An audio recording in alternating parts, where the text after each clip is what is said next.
ಬನ್ನಿ ಇವತ್ತು ಸೂಪರಾಗಿರೋ ಸಾಫ್ಟಾಗಿ ಎಷ್ಟು ಮೃದುವಾಗಿರುತ್ತೆ ಗೊತ್ತಾ, ಆ ಥರ ರವೆ ಇಡ್ಲಿ ಮಾಡೋದು ಹೇಗೆ ಅಂತ ಹೇಳ್ಕೊಡ್ತೀನಿ. ಈ ರವೆ ಬಂದು ಒಂದು ಆಪದ್ ಬಾಂಧವ ಥರ.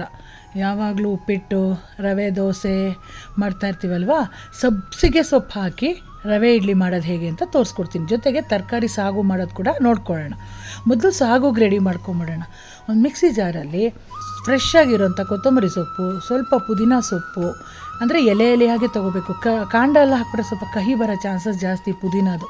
ಸೊ ಎಲೆಗಳನ್ನ ಹಾಕ್ಕೊಂಡು ಖಾರಕ್ಕೆ ಎಷ್ಟು ಬೇಕೋ ಅಷ್ಟು ಹಸಿಮೆಣಸಿನ್ಕಾಯಿ, ಒಂದೇ ಒಂದು ಇಂಚು ಚಕ್ಕೆ, ಸ್ವಲ್ಪ ಗಟ್ಟಿ ಬರೋದಕ್ಕೋಸ್ಕರ ಹುರ್ಗಡ್ಲೆ ಮತ್ತು ಗೋಡಂಬಿ, ಫ್ಲೇವರ್ಗೆ ಲವಂಗ ಒಂದೆರಡು, ಜೀರಿಗೆ 1 ಟೀ ಸ್ಪೂನು. ನಾನಿಲ್ಲಿ ಗಮನಿಸಿ ಒಂದು 5-6 ದ್ರಾಕ್ಷಿ ಕೂಡ ಹಾಕ್ತಾಯಿದ್ದೀನಿ. ಒಂಥರ ಸ್ವೀಟಿಷ್ಟು ಟಿಂಜು ಬಂದರೆ ತುಂಬ ಚೆನ್ನಾಗಿರುತ್ತೆ ಟೇಸ್ಟು. ಟ್ರೈ ಮಾಡಿ ನೀವು ದ್ರಾಕ್ಷಿ ಹಾಕಿ. ಸೊ ಒಂದು ಕೈ ಮುಷ್ಟಿಯಷ್ಟು ತೆಂಗಿನಕಾಯಿ ತುರಿ, ಸ್ವಲ್ಪ ನೀರು ಹಾಕಿ ಗಟ್ಟಿಯಾಗಿ ರುಬ್ಕೋಬೇಕು. ಆಮೇಲೆ ಒಂದು ಪಾತ್ರೆ ಇಟ್ಬಿಟ್ಟು ಒಗ್ಗರಣೆಗೆ 1-2 ಟೀ ಸ್ಪೂನ್ ಆಯಿಲ್ ಹಾಕಿ ಕಡಲೆಬೇಳೆ, ಉದ್ದಿನಬೇಳೆ, ಸಾಸಿವೆ, ಕರ್ಬೇವಿನ ಸೊಪ್ಪು ಮತ್ತು ಮಲ್ಟಿ ವೆಜಿಟೇಬಲ್ಸು, ಬೀನ್ಸು, ಕ್ಯಾರೆಟು, ಆಲೂಗೆಡ್ಡೆ, ಬಟಾಣಿ, ತರಕಾರಿಲಿ ಯಾವ್ದು ಬೇಕಾದ್ರೆ ಹಾಕೋಬೋದು. ಸಾಗುಗೆ ಸಣ್ಣ ಸಣ್ಣದಾಗಿ ಹೆಚ್ಚಾಕಿದ್ರೆ ಬೇಗನೂ ಬೇಯುತ್ತೆ, ನೋಡಲಿಕ್ಕೂ ಚೆನ್ನಾಗಿರುತ್ತೆ. ಉಪ್ಪು ಹಾಕ್ಬಿಟ್ಟು ಮುಚ್ಚಿಟ್ಬಿಡಿ ಒಂದು 5 ನಿಮಿಷ. ಚೆನ್ನಾಗಿ ಬೆಂದ ಮೇಲೆ ರುಬ್ದಂಥ ಮಸಾಲಾನ ಹಾಕಿ 1-2 ನಿಮಿಷ ಫ್ರೈ ಮಾಡಬೇಕು. ಎಣ್ಣೆ ಜಿಣ್ಗೋವರೆಗೂ ಫ್ರೈ ಮಾಡಬೇಕು, ಯಾಕಂದರೆ ಹಸಿ ವಾಸನೆ ಹೋಗಬೇಕು ಆ ಮಸಾಲದು. ಆಮೇಲೆ ಸಾಗು ಕನ್ಸಿಸ್ಟೆನ್ಸಿಗೆ ಸ್ವಲ್ಪ ನೀರು ಹಾಕಿ ಚೆನ್ನಾಗಿ ಕುದಿಸ್ಬಿಟ್ಟು ಲಾಸ್ಟಲ್ಲಿ ರುಚಿಗೆ ತಕ್ಕಷ್ಟು ಉಪ್ಪು ಹಾಕಿ ಕೊತ್ತಂಬರಿ ಸೊಪ್ಪು ಹಾಕಿದ್ರೆ ಸೂಪರ್ ಸಾಗು ರೆಡಿ. ಈಗ ರವೆ ಇಡ್ಲಿ ಮಿಕ್ಸ್ಗೆ ರೆಡಿ ಮಾಡ್ಕೊಳ್ತಾ ಇದ್ದೀನಿ.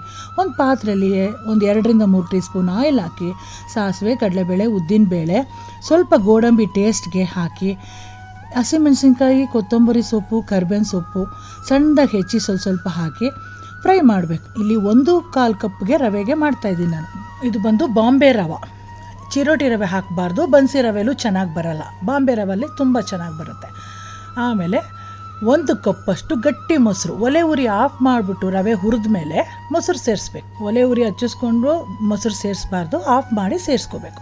ಆಮೇಲೆ ಸಣ್ಣದಾಗಿ ಹೆಚ್ಚಿದಂಥ ಸಬ್ಸಿಗೆ ಸೊಪ್ಪು ಹಾಕಿ, ರುಚಿಗೆ ತಕ್ಕಷ್ಟು ಉಪ್ಪು ಹಾಕಿ, ಒಂದೇ ಒಂದು ಚಿಟಿಕೆ ಸೋಡಾ, ಇಡ್ಲಿ ಸ್ಟ್ಯಾಂಡಿಗೆ ಹಾಕೋಕ್ಕೆ ಮುಂಚೆ ಸೋಡಾ ಸೇರಿಸ್ಬಿಟ್ಟು ಮಿಕ್ಸ್ ಮಾಡಿ. ಇಡ್ಲಿ ತಟ್ಟೆಗೇನು ಎಣ್ಣೆ ಹಚ್ಚೋದು ಬೇಡ, ಯಾಕಂದರೆ ಮೊಸರಲ್ಲೇ ಜಿಡ್ಡಂಶ ಇರೋದ್ರಿಂದ ತಟ್ಟೆಗೇನು ಅಂಟ್ಕೊಳ್ಳಲ್ಲ, ಕ್ಲೀನಾಗಿ ಬಂದ್ಬಿಡುತ್ತೆ. ಒಂದು 20 ನಿಮಿಷ ಬೇಯಿಸಿದ್ರೆ ಸೂಪರಾದ ಸಬ್ಬಕ್ಕಿ ಅಂದರೆ ಸಬ್ಸಿಗೆ ಸೊಪ್ಪು ರವೆ ಇಡ್ಲಿ ರೆಡಿ. ಸೂಪರಾಗಿ ಸಾಗು ಜೊತೆ ತಿಂತಾಯಿದ್ರೆ ಎಷ್ಟು ಚೆನ್ನಾಗಿರುತ್ತೆ ಗೊತ್ತಾ. ನೀವು ಬೇಕು ಅಂತಂದರೆ ಕೋಕೋನಟ್ ಚಟ್ನಿ ಕೂಡ ನೀವು ಮಾಡ್ಕೋಬೋದು, ತುಂಬ ಚೆನ್ನಾಗಿರುತ್ತೆ. ಟ್ರೈ ಮಾಡಿ ಫ್ರೆಂಡ್ಸ್, ನಿಮ್ಮೆಲ್ರಿಗೂ ಇಷ್ಟ ಆಗುತ್ತೆ. ರವೆ ಯಾರ ಮನೇಲಿ ಇರಲ್ಲ ಹೇಳಿ, ಮೊದಲು ಸಿಗೋದು ಕೈಗೆ ಡಬ್ಬ ರವೆನೇ. ಉಪ್ಪಿಟ್ಟು ಇಲ್ಲ ರವೆ ದೋಸೆ ಇಲ್ಲ ಇಡ್ಲಿ, ಈ ಥರ ಮಾಡಿ ಒಂದು ದಿವಸ ಸಬ್ಸಿಗೆ ಸೊಪ್ಪು ಹಾಕಿ ಸಖತ್ತಾಗಿರುತ್ತೆ. Okay friends, enjoy.